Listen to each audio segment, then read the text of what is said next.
僕らは宇宙のまで知らないゼロの弦の開くの全ては粒となり再生するそれなら途切れそうな意識もつなぎ止めてみせるよあの時間あの場所で君の時がもう一度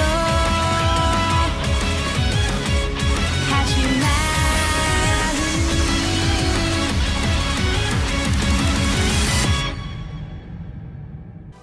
Hello there everybody, it's Sabata92 aka Nightmare, and welcome back to Steins Gate 0. In the last episode, we cleared another route, the Twin Automata path, and ended up getting a little bit more Moeka and Maho, and overall, it was an utterly fantastic route that I just absolutely adored.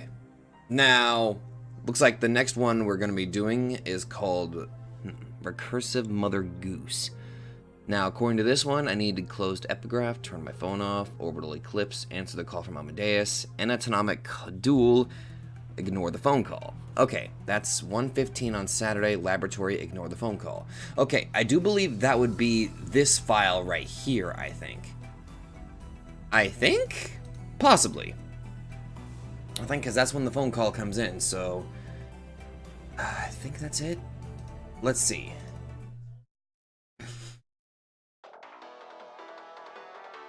The sound of the phone ringing, as all these different sounds filled the air.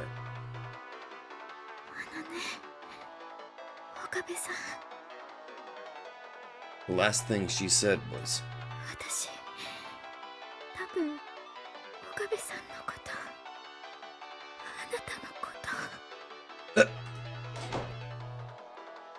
whether those were Kurisu's words or Kagari's, her words were cut off by the sound of the door and the sound of screaming.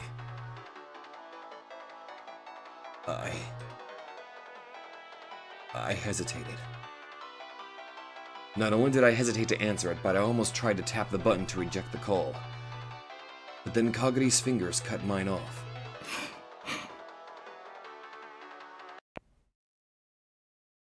And then her fingers, or maybe Kurisu's, tapped the button to answer the call. And then the phone up against her head stopped ringing.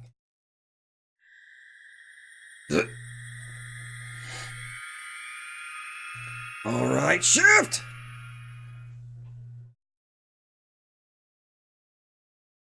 Recursive Mother Goose. It's a good thing I managed to save so many files of every choice that I made. Glad I did that. The dizziness stopped. The room was pitch black. There was no one there but me. Even Suzuha, who should have been living here, was gone. Daru, Mayuri, Barris, Luca, and Kagari too. Everyone was gone. Okay, where the hell are they this time? Out of curiosity. I was so tired and sleepy. I clutched my smartphone and lay down on the sofa. I closed my eyes, too tired to think. Oh boy. You okay? Oh, I know that voice.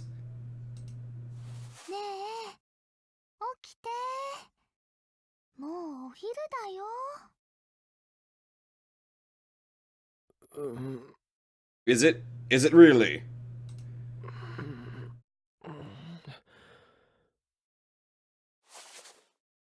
Someone was shaking me softly.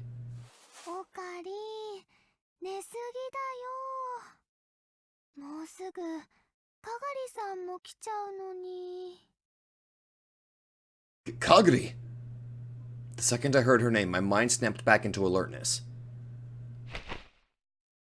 I forced myself to sit up. I was sitting on the sofa in the lab. Outside the window, it was bright.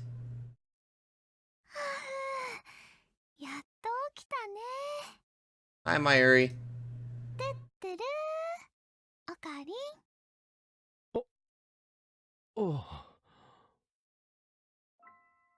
Mayuri nodded, satisfied, and left my side. I took a look around the room. The table was covered in notebooks and textbooks that seemed to belong to Mayuri. She was probably doing her homework.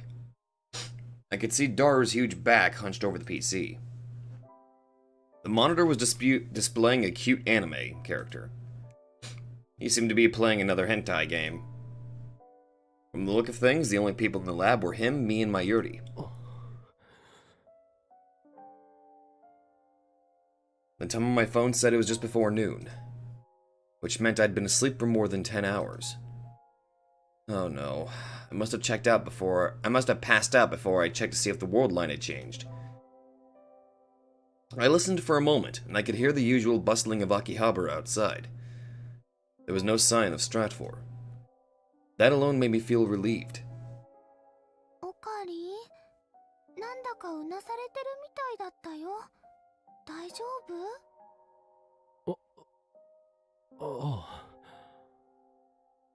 麦茶飲む？寝起きでドクペはやめた方がいいよね。Barley tea sounds fantastic right now. そうだな。麦茶がいい。わかった。 Thank you. Mayuri went to the kitchen. コップ全部使っちゃってる。今洗うからちょっと待っててね。大丈夫。急がなくていい。あ、まゆしまゆし、僕もお茶ちょうだい。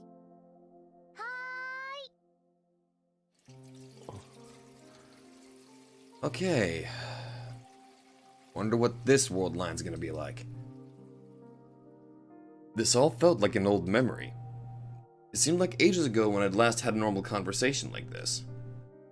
But this was no time to be sentimental. While Mayuri was washing the cup, I needed to get things straight in my head. 変動したんだよな。Yes!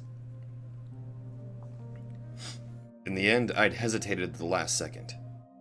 If Kagari, or perhaps Kurisu, hadn't stopped me, maybe the world line wouldn't have changed, and Stratfor would have caught us. But change it did. I could still feel the lingering sensations from my reading Steiner, so I was sure of it. From the look of things, Mayuri and Daru were the same as ever, and the immediate danger was gone. The reason for the change was probably the deletion of Kurisu's memories from within Kagari.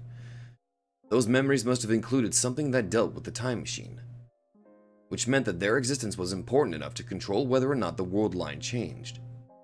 And I'd deleted them. いや、逆の可能性もあるな。You could have accidentally deleted Kagari?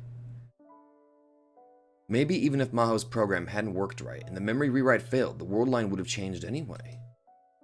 Unlike last summer, it wasn't clear what was making the world line change now. The first thing I needed to do was to see if Kagari's memories had been successfully rewritten. お待たせ。 At the same time as I decided on my plan, Mayuri brought me a cup on a tray. 今麦茶出すからね。 She put the tray on the table and headed for the fridge.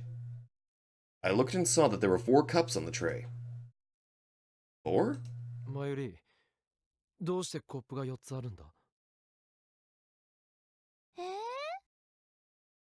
ってかがりさんも飲みたいだろうから。 That's right, Kagari! かがりが来てるのか？さっき LINE で連絡が来たよ。もうすぐ作って。 Oh boy. そうか。 Is she gonna be 何の okay? 用で来るんだ？おかりんが呼んだんじゃん。昨日 LINE で連絡よこしたっしょ。今日の正午にここに集合って。 Uh-oh. 第3回、かがりたんの記憶を取り戻す方法を考える会。 Get her memories back. メンバーはおかりんと僕とかがりたん。まあ今のところ成果ゼロだけども。Huh. 俺が呼んだ。まゆしんも参加できたらよかったんだけど、今日はバイトがあるので。I could hear Mayuri apologizing from the kitchen. かがりさんの記憶、早く戻るといいね。最近のこと以外何も覚えてないなんて寂しいもんね。She didn't remember anything except the recent past? What was going on? Kagari should have still had her memories from when she was a kid. Maybe trying to rewrite her memories had actually deleted them. はい、おかわり。お茶どうぞ。Mayuri handed me a cup filled with barley tea. ああ、ありがとう。I took the cup, trying my best to hide my internal shock. タルくんのはここに置いておくね。どうも。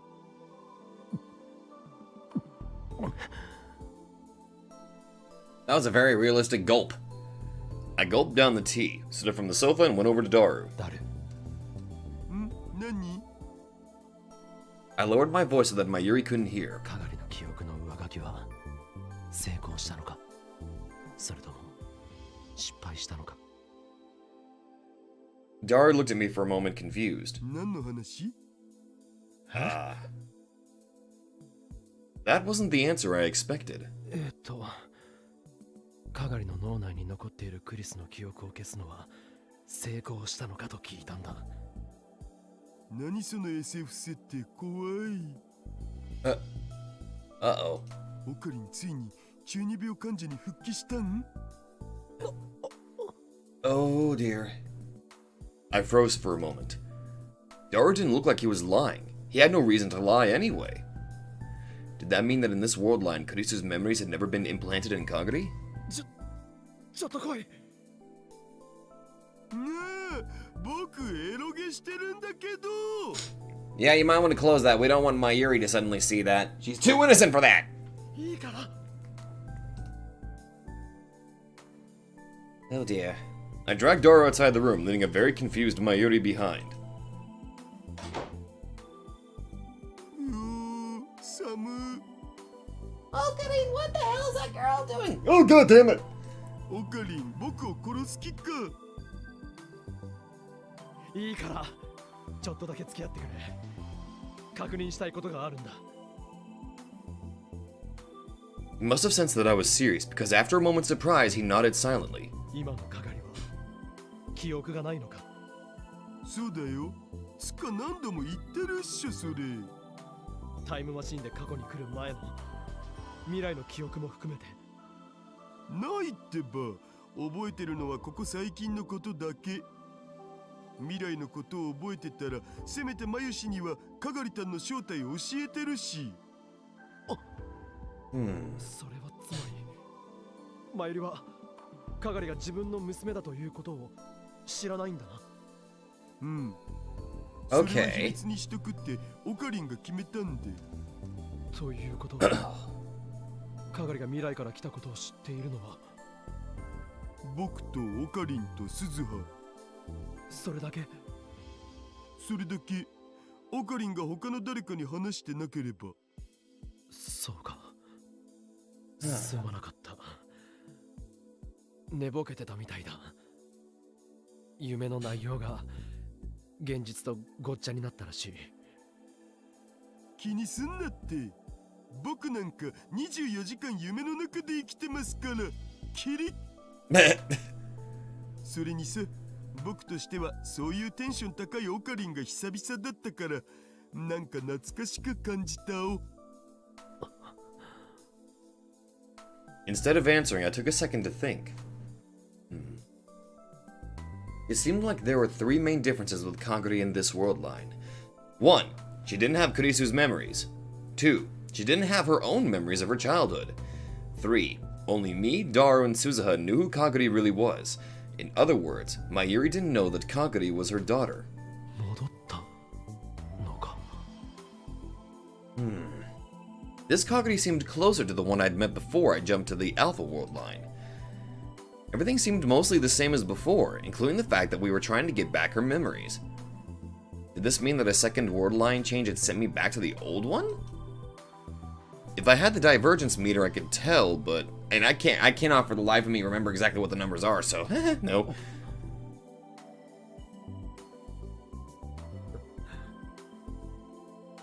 I was starting to think like I used to. I chuckled at myself. I should stop. I decided to have nothing to do with the time machine or the time leap machine. All I could do was help Kagura get her memories back. オカリン、なんかさっきから変じゃね？いや、大丈夫だ。気にするな。ならいいけど。つっか、いい加減寒いから戻っていい？ Yeah, sorry, man. It's actually like below 10 degrees out here, so I'm sorry about that, bro. ああ、俺も凍えてきた。Darwin and I raced back inside the room. When I got back, I could just barely make out Mayuri's voice. 探し物ひとつ星の笑う声風にまたたいて手を伸ばせばつかめるよ That was cute. Mayuri hadn't noticed us coming back in. She was putting her textbooks into her bag and it sounded like she was also singing a song. それ、誰の歌だ？ It was only then that she realized that I was there.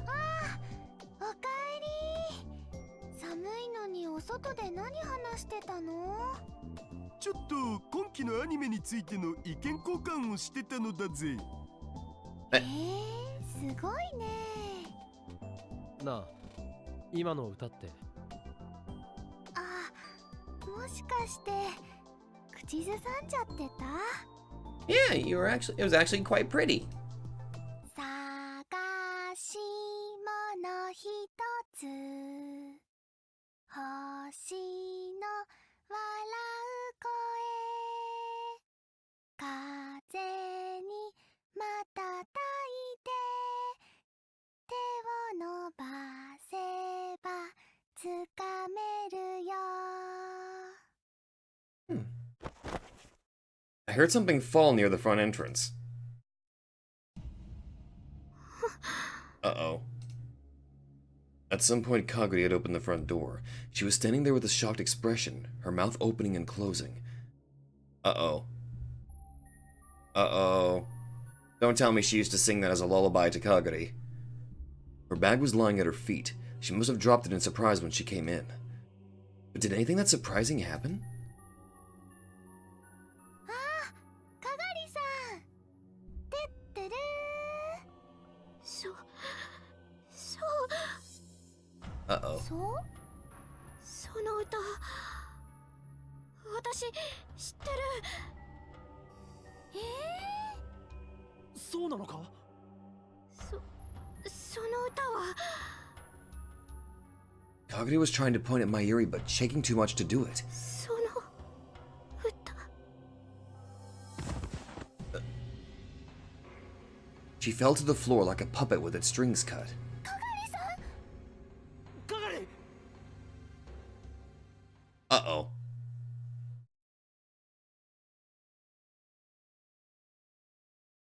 Oh! Oh! 探し物ひとつ星の笑う声風にまたたいて手を伸ばせばつかめるよママ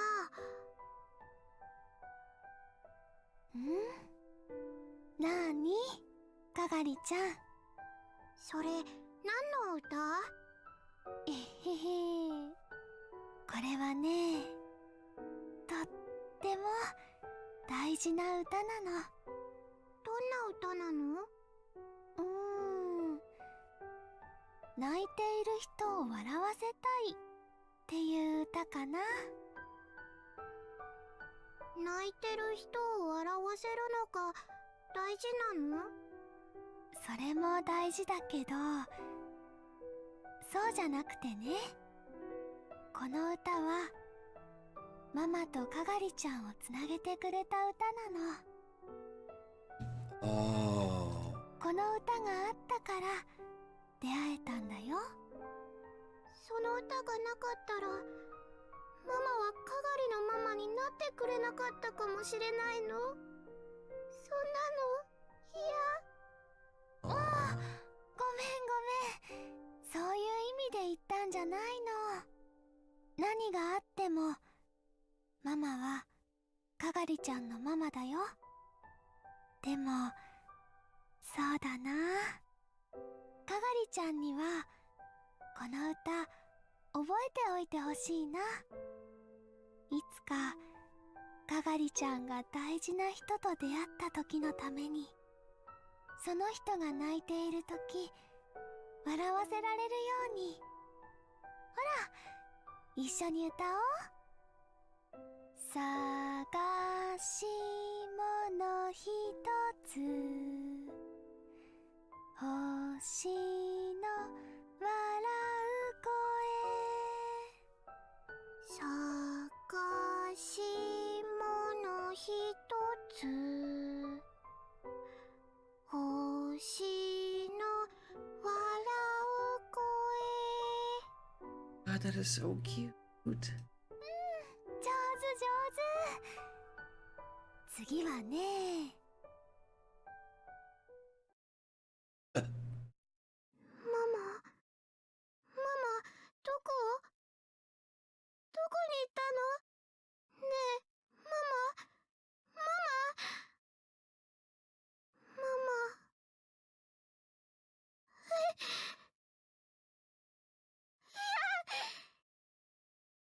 行かないで。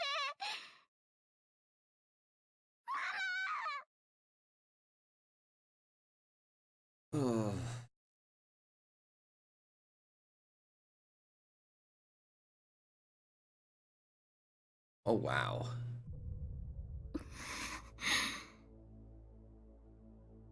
I wet a towel at the sink and put it on Kaguri's forehead as she lay on the sofa. She looked like she was having a nightmare. Her breathing was shallow and pained. She still wasn't awake.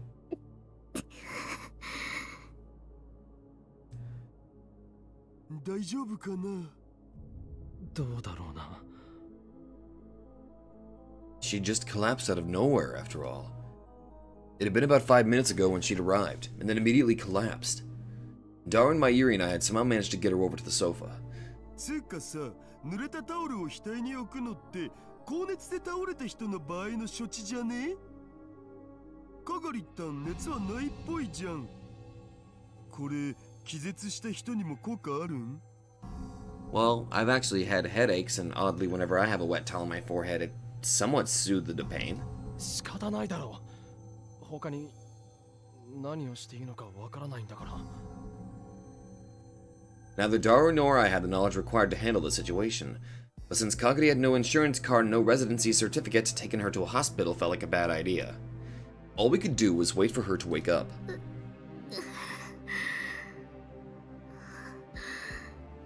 Mama. I heard her whisper something. 今ママって聞こえた。 We both put our ears closer to her mouth. いや、行かないで。ママ。 She suddenly jerked upwards. The two of us just barely managed to avoid getting a headbutt. 危なかった。 Yeah! あ、いや違う。かがりたんとのラッキースケベチャンスを逃したんだお。 Daru! バカ！バカだ、バカ！ Yes, you are, so stop it. I ignored Daru, who was bashing his head against the floor in frustration, and spoke to Kaguri. 大丈夫か？岡部さん。 Kaguri seemed confused, and it took her a moment to realize that she was lying on the sofa. 私寝てたんですか？どうして？覚えてないのか？ラボに来た途端マユシを見て気絶したんだよ。まゆりさんを I realized that her tone had changed since the world line switch.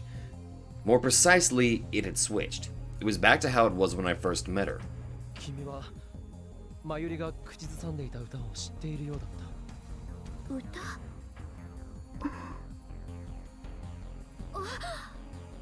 そうです。あの歌、私あの歌知ってるんです。どこかで聞いたことがあって、ずっと昔子供の頃に。Oh. おお、来たこれ。これマジで記憶回復フラグなんじゃね？まゆりさんはどこに？あの歌のこと教えてもらわなきゃ。Her eyes darted around the lab. まゆりはメイクインのバイトがあって君と入れ違いに出て行ったよ。かがりたんのことすごく心配してた。本当にごめんね。今日はランチタイムだけバイトを頼まれてて、どうしても行かなくちゃダメなの。 It's okay. おかり、タルくん、かがりさんのことお願いね。そうですか。 Yeah, she'll be back. 他に何か思い出したことはないか。どんなことでもいいんだ。他に She put her hand up to her forehead so she could think.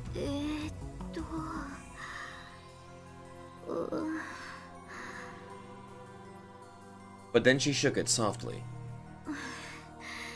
ダメです。他には何も。歌のことも知っているのは確かなんですけど、誰から聞いたのかとかそういうのは全然。かがりたんさ、今気絶してる間夢見てなかった？夢ですか？うん、うなされてたからさ、ママって呼んでた。ああ、起きた時も叫んでたな。私、そんなことを。 Yeah, and I assure you we weren't really close to your head to where we could have had a headbutt, but I swear. 歌がトリガーになって何か記憶が蘇ったりしてないかなって。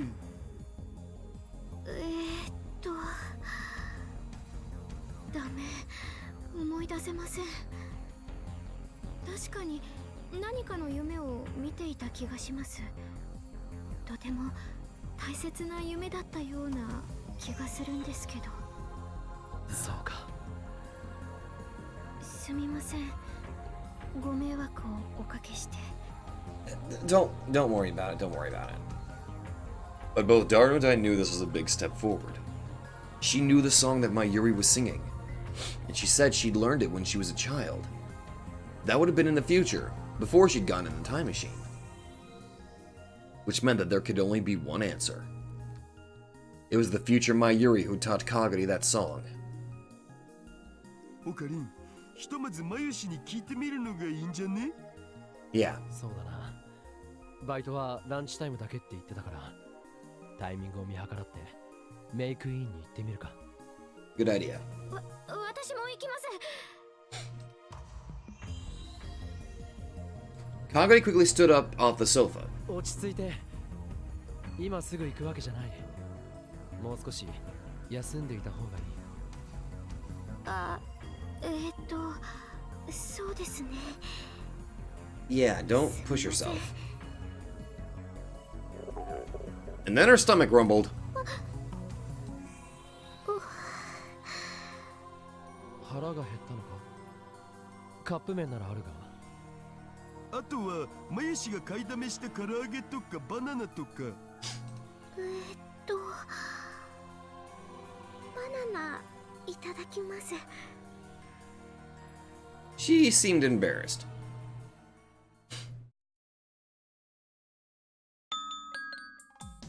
お帰りになさいませ、ご主人様。 Hello. When we opened the door to May Queen Yan Square, the usual cat-eared maid was there to welcome us. あ、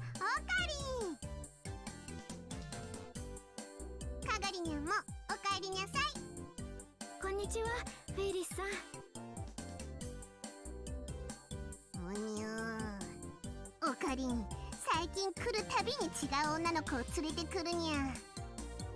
Kelly? 奥義を極め、リア充大学生のオーラをまとう能力を身につけたという話は本当だったのかにゃ。そんなんじゃない。マユリを迎えに来たんだ。そろそろバイト上がりの時間なんじゃないかと思ってな。マユシーは今日キッチン担当だったのにゃ。Ah. キッチン。今日はランチタイムのメイドちゃんたちの人数が足りにゃくて、この時間だけマユシーにもお手伝いしてもらったのにゃ。なあ、マユリに料理をやらせて大丈夫なのか？ I think she's doing better. 本人はやりたがってたけど、お皿洗いに集中してもらったにゃ。Ah. That was Ferris for you. She knew exactly who belonged where. もう上がってもらったから、今は着替えてるからにゃ。じゃあ外で待ってるって伝えておいてくれ。了解にゃ。We waited down below for a bit before Mayuri came out. おかり、かがりさん。ごめんね、迎えに来てくれて。かがりさん、大丈夫？ As soon as she got out of the store, Mayuri ran out and gave Kagari a big hug. She had a worried look on her face as she peered into Kagari's eyes. ありがとう、まゆりさん。もう大丈夫。よかった。バターンって倒れちゃったからびっくりしちゃったよ。心配かけてごめんなさい。でもどうして2人して迎えに来てくれたの？ Oh boy, well... 聞きたいことがあってな。さっき口ずさんでいた歌についてだ。I repeated the conversation I'd had at the lab for Mayuri. というわけで、その歌をどこで覚えたのか教えてほしいんだ。まゆしーはすずさんが歌っていたのを聞いたの。Oh. 鈴葉が？まゆしーはバイトが終わった後、よくラボでお勉強してるんだ。雨の日はね、すずさんが部屋の中でトレーニングしてるのです。腹筋とか腕立て伏せとか。それでね、トレーニングが終わるとシャワーを浴びるんだけど、出た後は髪を乾かしながら窓の外の雨を見てるの。ずっと。その時にね、いつもこの歌を小さく口ずさんでるんだよ。 Huh. Looks like you got her routine pretty much memorized at this point. なんていう歌なのかはすずさんに聞いたことはないんだけどね。なるほど。So maybe it was a song from the future then? Like a song that was popular with people in the 2030s, maybe? Maybe Kagari learned it at the same time that Suzuha did. それなら次は鈴葉に当たってみるか。そうですね。ここまで来たんだ。最後まで付き合うよ。本当ですか？ありがとうございます。 My relationship with Suzuha was probably still pretty strained in this world, but she would probably help me to get Kagari's memories back. 一度戻ろう。鈴葉はブラウン管工房で店番してると思う。Probably. まゆしも一緒に行く。まゆりさん、いいんですか？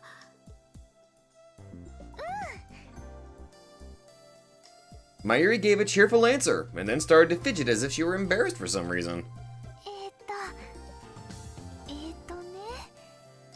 うまく言えないんだけど、 What? かがりさんを見てるとなんかしなきゃっていう気持ちになるのです。守ってあげたいとか助けてあげたいとかそういう気持ちなんでなのかな不思議だねえへへ Huh. Maybe it was the bond between mother and daughter. It was going to be a long time before Mayuri became Kagari's mother, though. それにね思い出がないのって寂しいと思うからまゆりさんありがとうございますみんなで頑張ろう And so the three of us went back to the lab. Dara, you better not be on the hentai again. あれすずさんの自転車がないね Wait, it isn't? おかしいな。出る時にはあったんだが。 Where is she? Hey, Tenoji! Just as we went to peek inside the Brawn Tube workshop, Tenoji came out. おう、なんか用か。 That was my second favorite rounder. 鈴葉はいませんか。さっきまで店番してたと思うんですが。ああ、あいつなら今日は上がったぜ。 Oh. 午後から用事があるとかでな。いつになく真面目な顔して出かけていった。何の用事かは聞いてますか。いや、バイトのプライベートまで詮索するつもりはねえからな。That's a fair Paul. That's fair. That was all he said before he headed back into the shop. すずさんどこ行ったのかな He's certainly a well of information, isn't he? 用事って何でしょうね I hoped it was nothing serious. I'll try Rhine. Oh. Actually, I think it's safe for me to go ahead and save over here. Ooh. Ah, screw it.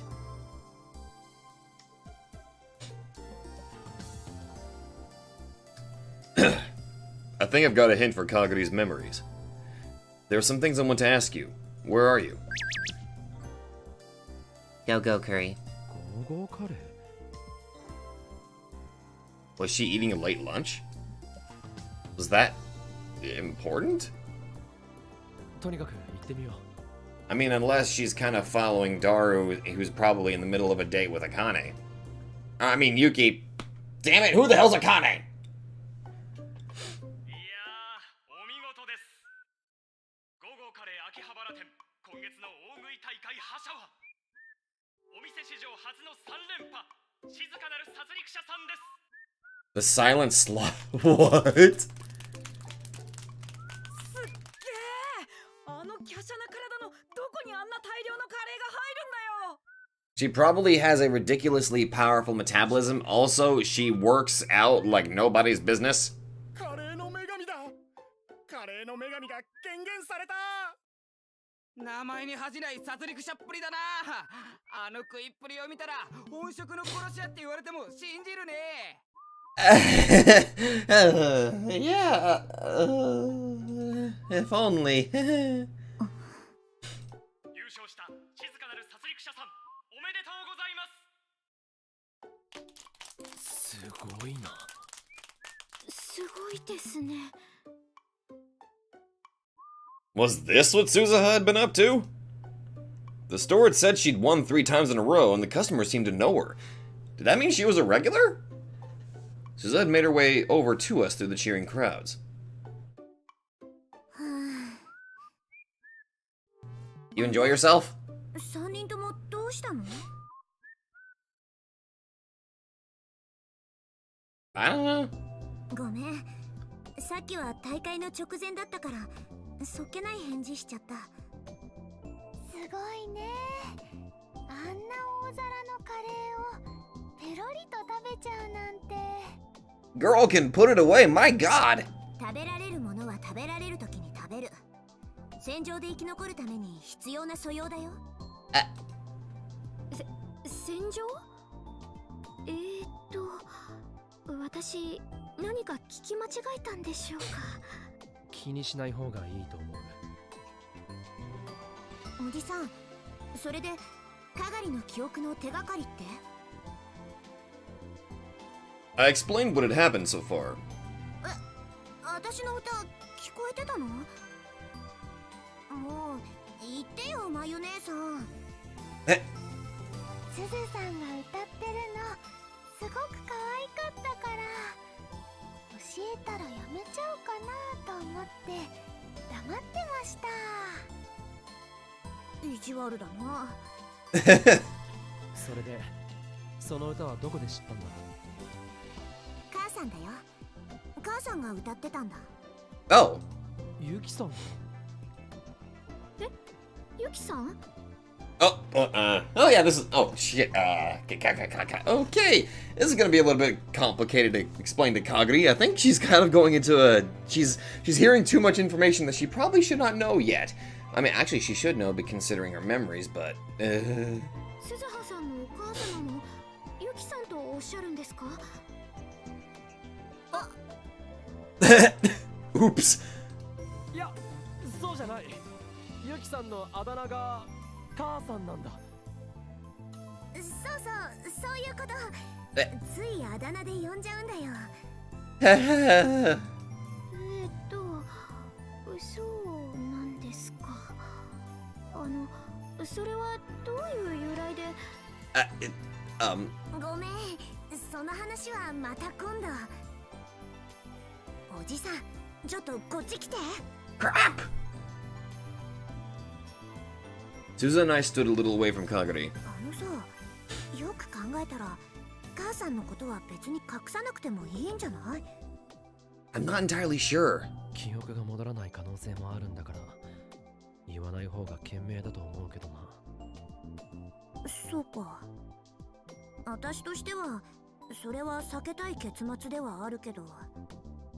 それでその歌をゆきさんから教わったっていうのは未来での話だよな。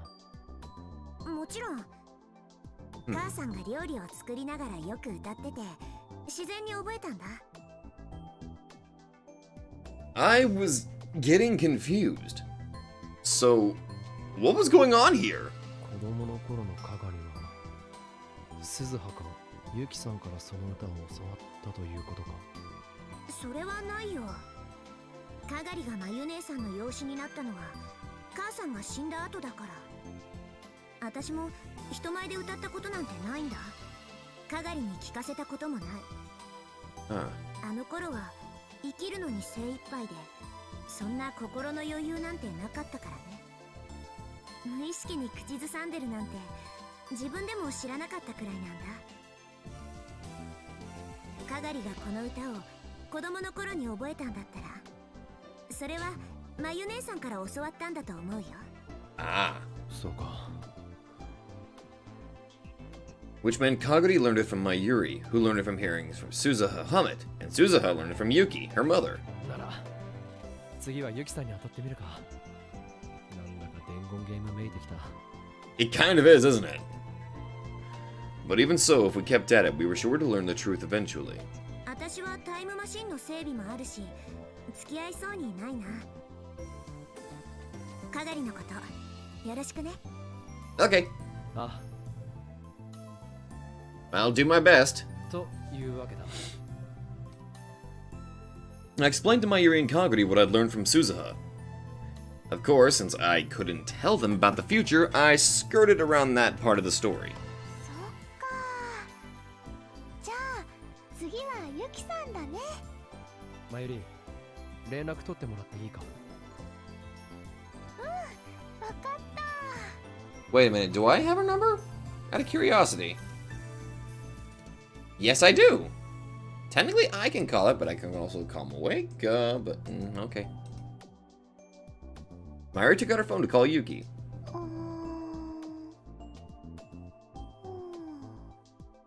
出ないな。Hmm. LINE 送っておくね。 Mayuri gave up on calling her and sent her a message on Ryan. これで OK だよ。なんだか大ごとになってしまってすみません。Eh, don't worry about it. 気にしなくていいよ。それにね、マユシーはかがりさんとこうしてお散歩できて楽しいのです。ありがとう。私もまゆりさんとお話ししながら歩いていると、なんだかゆったりした気分になれるんです。ああ、それマユシーも一緒だ。Aww. 私たち気が合うのかもしれませんね。えへへ、嬉しいな。 If Dara was here, he'd yell, Yuri for the win! I don't think I can do the Daru. Come to think of it, Daru had said he had something to do today, and I hadn't seen— oh god, get out of the Daru voice, fuck! Daru had said he'd had something to do today, and I hadn't seen him since we'd left the lab. It was probably something I didn't want to know about. I can imagine it would get extreme— oh. ゆきさんからメッセージ来たよ。 I can imagine it would get extremely annoying if I did an entire episode just doing my own Daru impression. I'm pretty sure people would get really annoyed! What is it? 実は今、橋田さんとデート中。 Oh! Oh! ああ、そうなんだ。 Good! あの二人お付き合いしてるんですか？デートするほど進展していたとは聞いてないぞ。 Was that what Dara was up to? ゆきさん、夕方にはラボに来るみたい。 Oh boy, oh boy, oh boy. 夕方か。時間が少し空くな。でも、デートの邪魔しちゃ悪いよ。 No, definitely not. そうですね。待ちましょう。 We need to make sure that Suzuha is born, damn it. If Kaguri wanted to wait, it wasn't my place to disagree. We decided to have Mayuri answer Yuki's message and then go back to the lab. On the way... お、 Hmm? どうした？おかり、あそこ。 What? Mayuri suddenly lowered her voice and quietly pointed towards a nearby cafeteria with outdoor seating. Oh! Two people we recognized were sitting at one of the tables. It was Yuki and Daru. The two of them were eating a sandwich together. これはあれだな。 Oh my god. It's happening. いつものダルに倣ってこう言っておこう。ダル、リア充爆発しろ。ど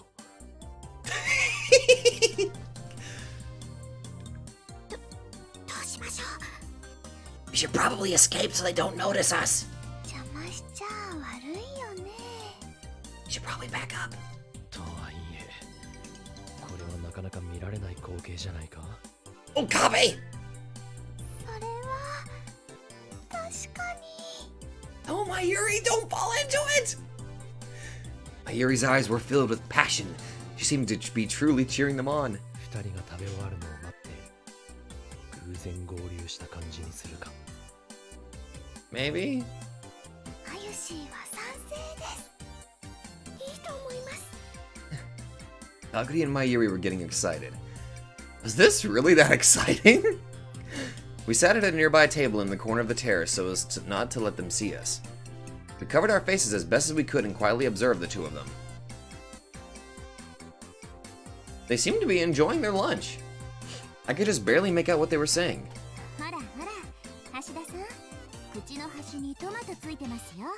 拭いてあげますね。いやいやいや、大丈夫大丈夫。自分で拭くから。でも、いつもハンカチ持ってないじゃないですか。ほら、こっちに顔向けてください。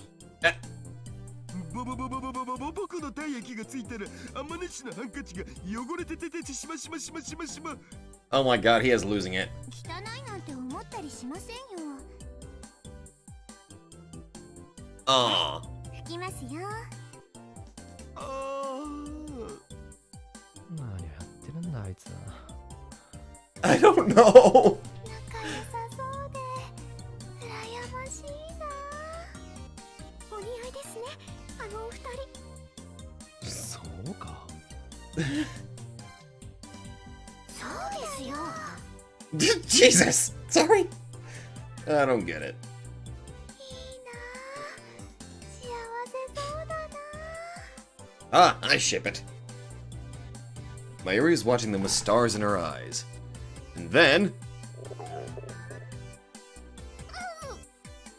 まゆりさん、お腹空いてるんですか？バイトが終わってからお昼食べようと思ってたから。なんだ、そうだったのか。じゃあ何か注文するか。ここは俺がおごる。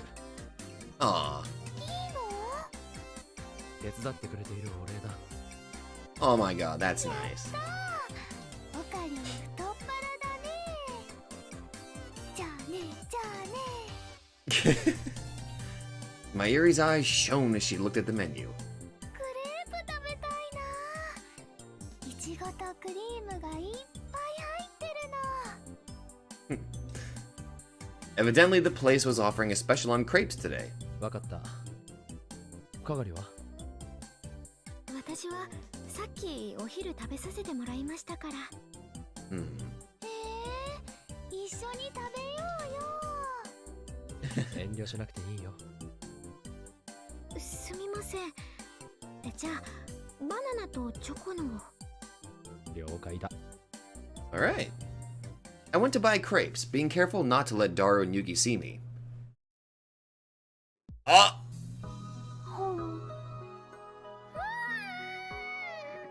Oh my god, so many cute images!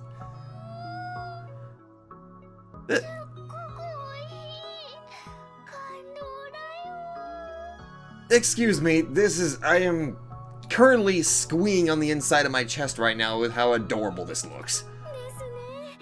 チョコレートの苦さが絶妙。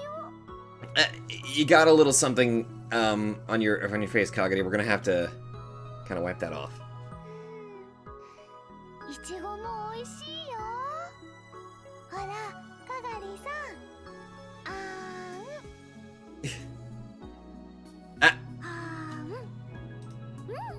美味しい。何をさせるんですか？照れなくてもいいのに。女の子同士なんだし。それはそうなんですけど。あ、ほっぺにクリームついてるよ。やだ。マユシーが取ってあげる。大丈夫ですよ。自分で拭けますから。 Kagari hurriedly took a hand mirror and a handkerchief out of her pouch and wiped it off. マユシーが取ってあげたかったな。もうまゆりさんたら困ります。どうして？どうしてって、まゆりさんに言われるとなんか変な気持ちになっちゃうから。変な気持ち？はい。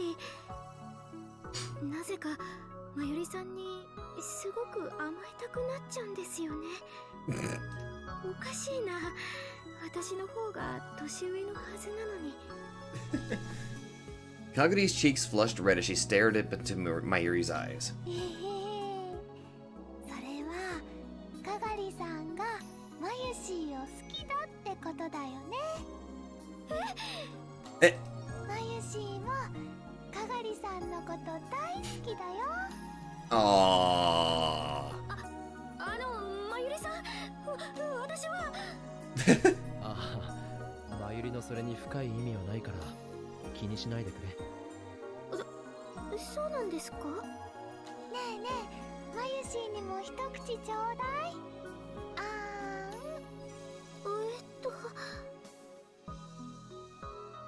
Aww. しょうがないな。はい。Mayuri took a bite of the crepe in Kagari's hand. To someone else's eyes, it must have just looked like two sisters feeding each other crepes. Of course, Mayuri would be the little sister. But it didn't look that way to me. It looked like a little Kagari was blushing and stretching a hand out toward her mother. I really did want to get her memories back. I can only imagine what the future was like after World War III occurred. But, no matter how bad it got, families still must have gotten together to eat dinner. Maybe this happened in the future too. That would be a very happy... ポカリ？ん？どうしたの？ぼーっとして。悪い。ちょっと考え事をしてた。ポカリンもクレープ食べたくなっちゃったのかな？今からでも買ってきたらどうですか？大丈夫だよ。昼飯はさっき食べたし。And the crepes looked so sweet that I'd lost my appetite. そうだ。 Oh, I actually know that feeling. I look at something that looks so delicious and oddly enough, I lose my appetite because of how delicious it looks. じゃあ、マユシーの一口あげるよ。それなら私のも。I suddenly found myself with two smiling girls shoving two crepes in my face. バカ、やめろ。恥ずかしいだろ。Without even thinking, I tried to move my chair back, only to get it caught on the leg of the table. Thud! てって。 Ow. The rest of the cafe watched me as I fell flat onto the ground. I ended up attracting a lot of attention. And as a result... Shit, they saw us! 岡部さんじゃないですか。なあ、オカリン、なぜここに？ They found us. We explained to the two of them how we'd found ourselves here. もう声をかけてくれればよかったじゃないですか。ごめんなさい。 Oh dear. お邪魔しちゃ悪いかなと思って。ずっと見られてたことの方が恥ずかしいですよ。Damn it. Yara's face was as placid as a sage's. Knowing that we saw him like that must have snapped his mind in half. それでユキさん、どうかな？その歌、どこで知ったのか覚えてないか？覚えてますよ。最近のことなので。私、お菓子教室でバイトをしてるんです。講師の先生の補佐役なんですけど。ほら、私、お菓子作るの好きだから、まだまだ修行中なんですけどね。ゆきさんが作るお菓子は、ものすごく美味しいんだよ。そうなんですか？今度、かがりさんも一緒に作ろうね。Ooh. はい、ぜひ。I tried to get the conversation back on track. そのお菓子教室と歌にどんな関係が？そうそう。教室に通ってる生徒さんの一人が調理の間、その歌をいつも口ずさんでて、本人は無意識みたいなんですけど、それを歌ってる時はとても幸せそうな顔をされていて、私もいつの間にか覚えちゃいました。その生徒はユキさんの知り合いなのか？例えば俺の知っている人だったりしないか？それはないと思います。割とお年を召している女性なので。We played the game of telephone to this point and ended up with someone who had nothing to do with any of us. Maybe it was a really common song and Kagari just happened to learn it from hearing someone sing it in the future. No, it was too early to assume that. ひとまずその生徒さんに話を聞いてみよう。ユキさん、すまないがその人に連絡を取ってもらえないかな。生徒の個人情報だったら俺たちに教えるわけにもいかないだろうし。別に構わないですよ。教室といってもそんな大げさなものじゃないですから。An older woman? その方の携帯のメアドも聞いてますし、よくお話もしますから。Who is it? Yuki took her phone out of her pouch and started to fiddle with it. She seemed to be looking at a list of addresses. あったあった。この人です。 She turned the phone toward us. Seeing the name of a person we'd never met wouldn't do us any good, but we looked anyway. Eh? Huh? Who is it? 何？その名前オカリンのお母さんの名前だよ。 What? There was no doubt about it. That was my mom's name. What? ユキさんってあんたのお友達だったんだ。 After hearing the shocking news that Kaguri's song traced its roots all the way back to my mom, we went back to the lab. It would have been embarrassing to call my mom in front of Mayuri and Kaguri. So I went up to the roof, in the cold, to call home. When I asked my mom if she was going to a cooking class, she seemed surprised that I didn't know. そっか、歌ね。 Yeah. 口ずさんでるなんて全然気づかなかったわ。ちょっと恥ずかしいわね。その歌どこで覚えたんだ？どこでって？ラジオで流れてたとか、他の人が歌っているのを聞いたとかさ。あんただけど？ What? え？ Huh? あんたが前に歌ってたのよ。 Wait, what? 何言ってんだよ。そんなわけないだろ。ほら、あんたが中学生の頃、まゆりちゃんが塞ぎ込んじゃった時期があったでしょ。おばあちゃんが亡くなって、みんな心配してたけど、まゆりちゃん、ある日を境に元に戻ってくれて、ほんとよかったわ。でも、代わりにあんたがおかしくなっちゃったのよね。Huh? なんだっけ？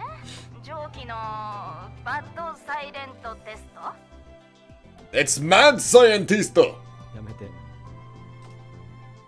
Was there anything in the world more terrifying than hearing about your own dark history from your mom? あんたがそのバッドなんとかにかぶれ始めた頃、お風呂に入るたびに歌ってたのよ。 Huh. I just learned an interesting fact about Okabe. 散々聞いてるうちに覚えちゃったわ。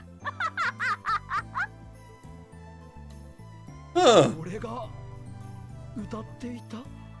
So, let's get this straight. Okabe sang the song, his mother started singing the song, Yuki started singing the song, Suzuha started singing the song, Mayuri started singing the song, and oh my god. It all started with Okabe! We've come full circle. そうよ。覚えてないの？あ、お客さん来た。じゃあね、雨が降りそうだから早く帰ってきなさい。 マジか。 I guess so.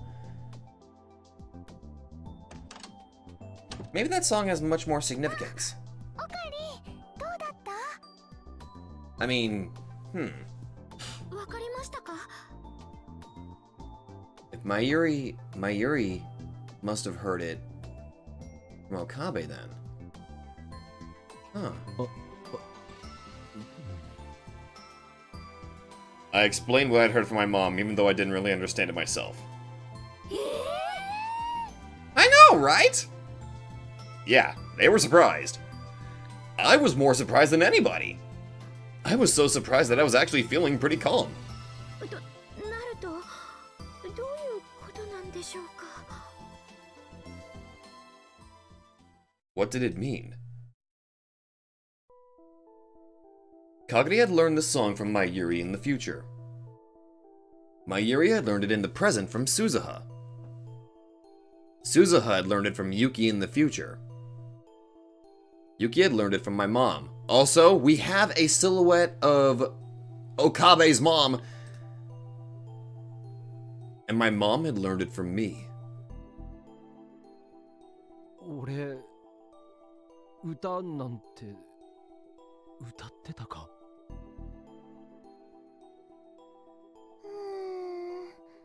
マユシーも覚えてないな。 If it was a popular song, maybe I would have hummed it, but ダメだ。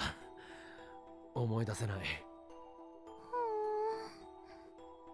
どうしよう。手がかりなくなっちゃったね。 Mayuri looked like she was about to cry. Kagadi gave her a gentle hug. 落ち着いてください、まゆりさん。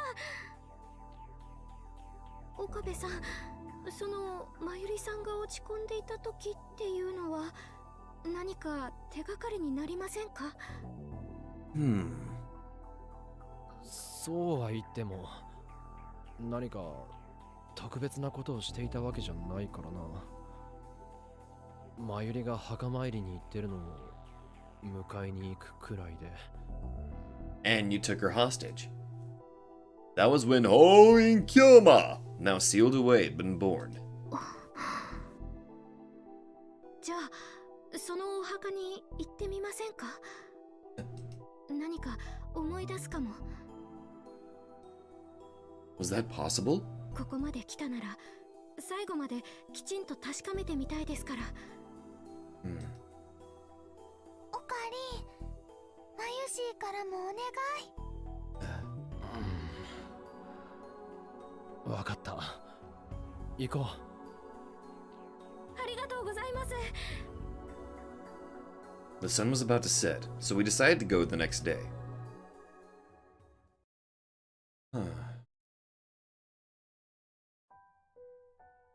Oh. The next day, the sky had been cloudy since morning. I met with Kaguri and Mayuri at a spot near the cemetery where her grandmother was buried. 雨降ってきちゃいそうだね。 Yeah. 私、傘持ってきてないんですよね。天気予報では降らない。 Sorry about that. だから。まゆし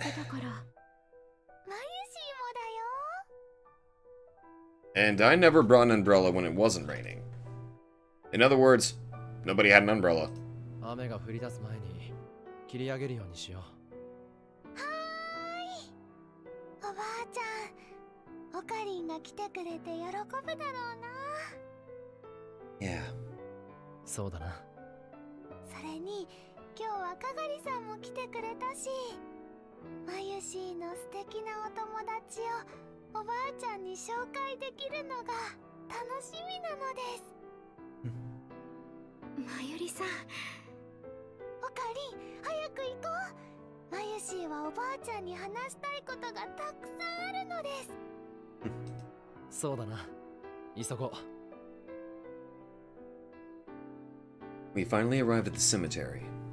The skies were getting darker, and it felt like it could rain at any minute. We finished cleaning the grave, and each of us put our hands together in front of us. Then, Mayuri sat down and started talking to her grandma. Kaguri and I watched her from a short distance away. それでね、かがりさんが驚いた顔で入ってきて、バターンって気絶しちゃったんだ。もうびっくりしたよ。まゆしーはすっごく慌てちゃったし、すっごく心配だったんだけど、どうしてもバイトに行かなきゃいけなくて。だから、おかりんとダルくんにかがりさんのことお願いって言ってラボを出たの。でも本当は心配で心配で胸がはち切れそうだったんだよ。岡部さん、Kaguri whispered to me concerned. ああ。まゆりのことなら気にしないでくれ。あれは儀式みたいなものなんだ。儀式？ああ。まゆりはおばあちゃん子でさ、そのおばあちゃんが亡くなった時には魂が抜けたみたいになってたんだ。半年くらい誰とも口を聞かずに毎日ここに来ては一日中ぼんやり立ってた。まるで自分もおばあちゃんのところに行ければいいのにって祈っているように見えた。Yeah. それを岡部さんが連れ戻したんですよね。Yeah. どうしてそれを？ But how did you know? まゆりさんから聞いちゃいました。あいつめ。いいじゃないですか。かっこいいですよ。マッドサイエンティストの法王院京馬さん。やめてくれ。あの時は必死だったんだ。後から思えば正解だったわけだけど、やっぱり恥ずかしい真似をしたと思うよ。In that regard, wouldn't you say that Hoin Kyoma basically is a symbol of your bond with Mayuri, though? I'd used every bit of knowledge I could scrape up from anime and video games to try and keep Mayuri's soul from leaving us. 連れてなんて行かせない。マユリは俺の人質だ。人体実験の生贄なんだ。どこにも逃がさないからな。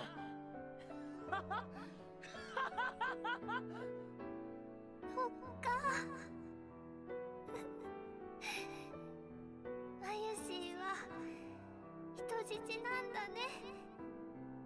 じゃあしょうがないね。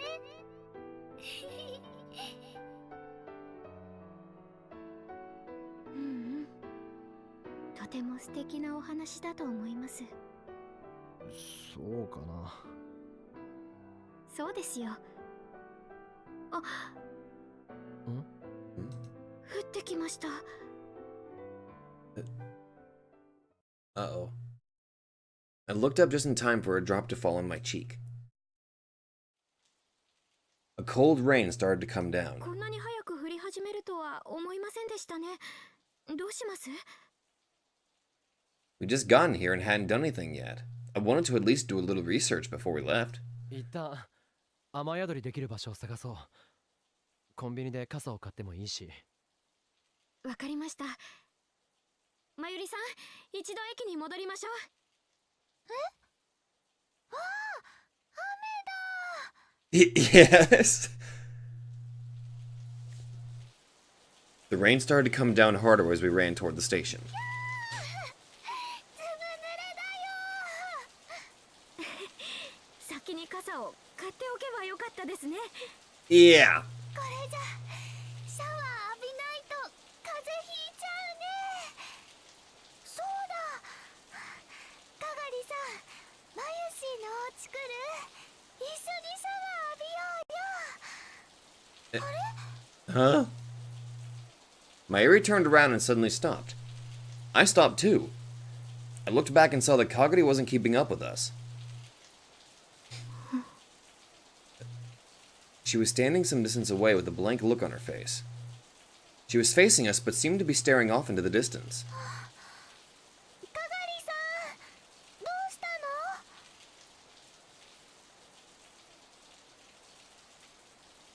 の？ Kagari? 聞こえる。 Huh? Her voice was flat and emotionless. It was like she was a different person than the one that had been there a moment before. 聞こえるって何が？ Uh-oh. Uh-oh. This was talked about in a different world line. Is the programming music playing right now that's causing her to, you know, like a sleeper agent? 声。 Oh, never mind. 声が聞こえる。かがりさん？ Mayuri started to walk towards Kagari. 私、行かなきゃ。 Uh-oh. And suddenly, Kagari ran through the puddles of water and out into the street. Oh shit. A truck was coming.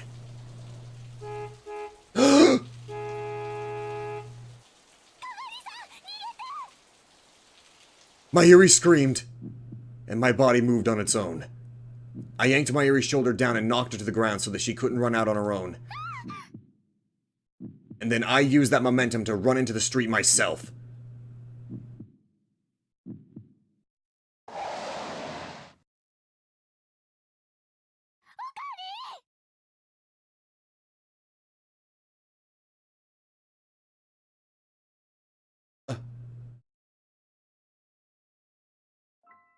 Uh. 昔はね、今みたいに空気が汚れていなかったから、みんな雨に濡れても気にしなかったんだよ。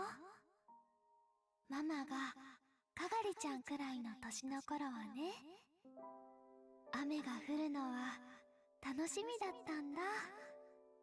オカリンと一緒にお外を走り回ったの。雨の中を走るとね、まるで海の中を泳いでるみたいなんだ。オカリンとママはね、その中を泳ぐ魚なの。世界でたった2匹だけの。楽しかったな。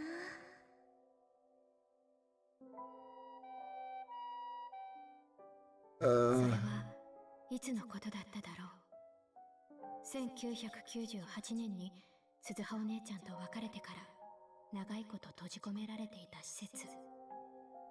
私がそこから逃げ出したのはいつのことだっただろう。逃げ出した理由は急にママに会いたくなったから、それだけだっ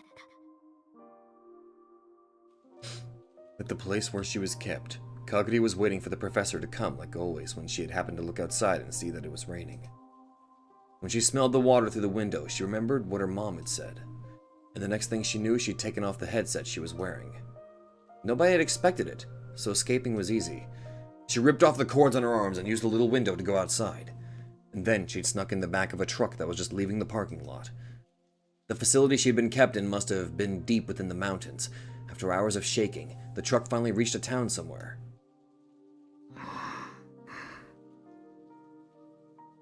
When the truck stopped, she jumped out and wandered in the rain, with nowhere to go. She didn't have any destination in mind. She just wanted to see her mom, but didn't know where she was. And even if she did find her, her mom would have been younger than Kaguri and wouldn't know who she was. She'd run away from the facility on impulse, but she had no money and there was nothing she could do, except to wait for the professor to come find her. Until then, she wanted to get wet in the rain. The rain kept falling for a long time. Her clothes got wet, but she didn't care. 雨が痛くないなんて変な感じ。 The rain in this era didn't sting when it landed on your skin. It was warm. For the first time, Kaguri learned that nature could do things other than hurt you. There was life in this rain. That's how it felt to her. The rain in this era was alive. It was totally different than the dead rain of the future. Kaguri kept walking, enjoying the feeling of being surrounded by living rain. How long had she walked? When her legs finally started to get tired, she sat down at a bench with the roof over it. It was a trolley platform. It was unmanned, without even a ticket station. She sat down and looked up at the sky. The rain was still falling.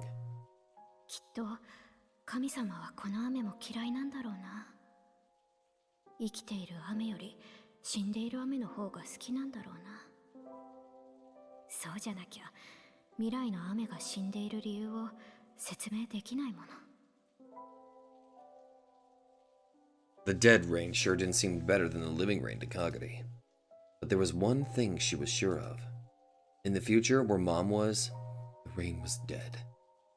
When she saw Mom again, the rain would be dead. So she wasn't really mad at God.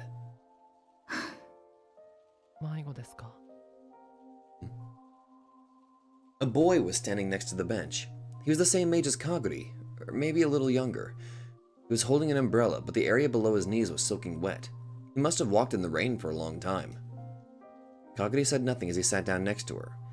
He looked tired and in pain. 僕も Wait. The boy talked to her in a voice that was a whisper. What he talked about, she couldn't remember. But he seemed to be in so much pain, as if he was carrying the weight of the whole world's sadness on his shoulders. Why had he talked to her when they'd never met before? Why had he decided to open up to Kaguri? Strangely, it didn't bother her. She was the same. She was the same as he was. And strangely, she realized something. There were things in this world that you just couldn't change. There were things in this world where all you could do was watch them slip through your fingers. You couldn't give up on them. but she had no choice but to give up. She felt that despair. Maybe the rain had brought the two of them together. There were so many people in the world, and yet the two of them had no one they could talk to. So maybe the rain had brought them together. The living rain. The warm rain. Gentle rain. オカリンとママはね、その中を泳ぐ魚なの。世界でたった2匹だけの。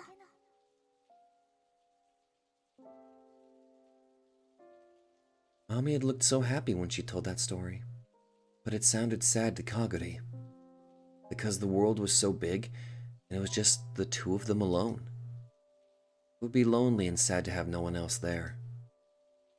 That's what she'd thought. But now she understood how Mom felt. Just a little. Just two fish alone in the world. But that was different than being totally alone. No matter what else, there was someone next to you who felt the same way. It was lonely, but she was sure it wasn't that lonely. That's what she felt, at the bottom of the sea of living rain. 探し物ひとつ Oh, 星の笑う声風に瞬いて手を伸ばせばつかめるよ that boy's voice. Did he hear it from Kaguri? There was nothing Kaguri could do for the boy, but she felt like he needed that song.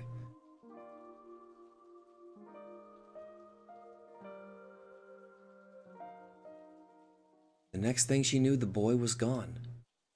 雨やまないな探したよ。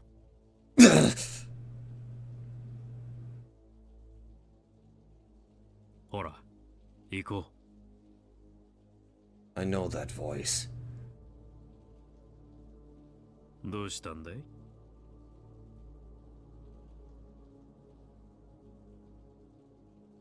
私行かなきゃ She shook off the professor's hand and ran off into the street, through the pouring rain. And then she saw a truck splashing up water from the puddles as it came barreling towards her.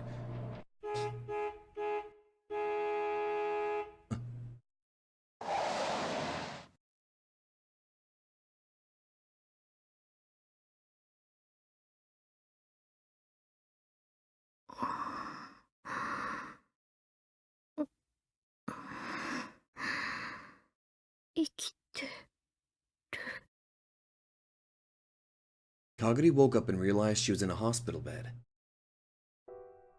係さん Oh, Mayuri. Mayuri was looking down at her with eyes swollen bright red. Oh my god. So Okabe heard it from her.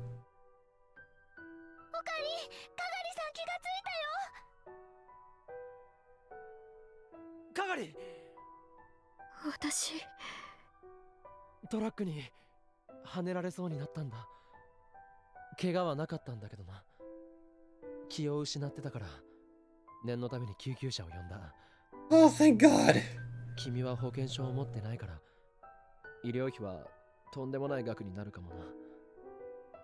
しょうがないよ。あの時はそうするしかなかったもん。係さんが無事でよかった。おかりんがね、ギリギリのところで助けたんだよ。 Good job, Okabe. 二人とも死んじゃったのかと思って。まゆしいわ。まゆしいわ。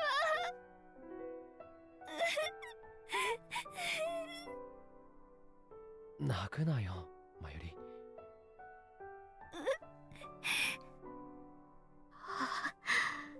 そうでした。ぼんやり覚えてます。岡部さんが飛び出してきてくれたこと。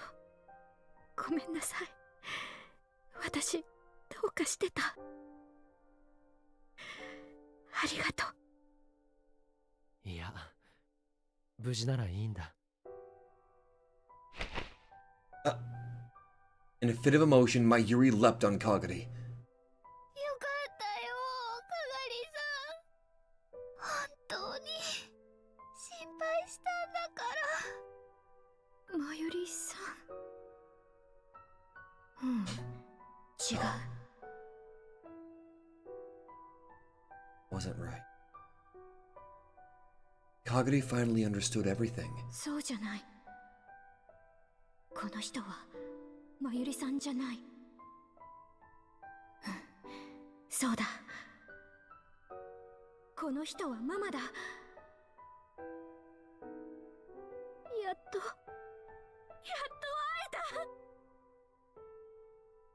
えた。Now it was Kagari's turn to give Mayuri a big hug.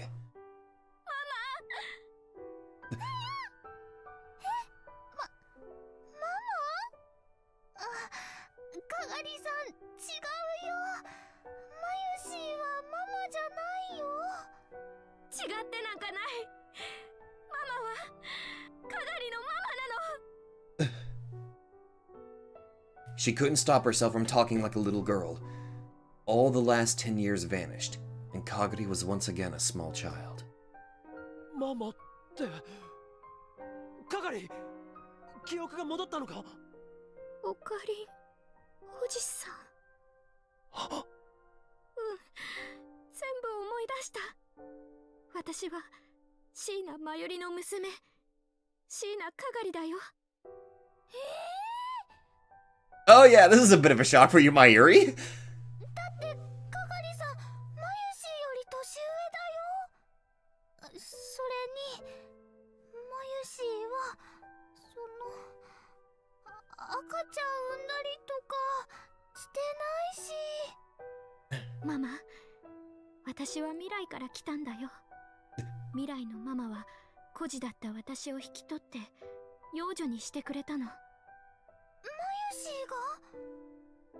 そうだよ。私に生きる理由を与えてくれたのがママなの。ママはね、私を危ない目に遭わせないために一番安全なところに逃がしてくれた。安全なところ？ Yeah. そうだよ。ママが幼かった頃のまだ平和だった日本でなら安全に暮らせるだろうって。This is probably a hell of a shock to Mayuri at this point. でもやっぱり寂しかった。ここにはママがいないんだもの。 Oh yeah, this was okay. If the last route was the Maho and Moeka route, this is definitely the Mayuri and Kagari route. どんな安全な場所でもママと離れ離れになるんじゃ意味なんてないもん。ママ、会いたかったよ。 Kagari clung to Mayuri on the soft bed and cried for a long time. At first, Mayuri was confused, but she eventually hugged her back gently. Aww! Oh, my heart! ごめんね。ごめんね。ご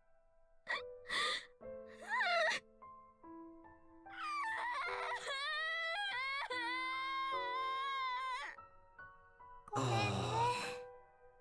辛かったよね。寂しかったよね。ママのせいでずっと泣いてたんだよね。ごめんね。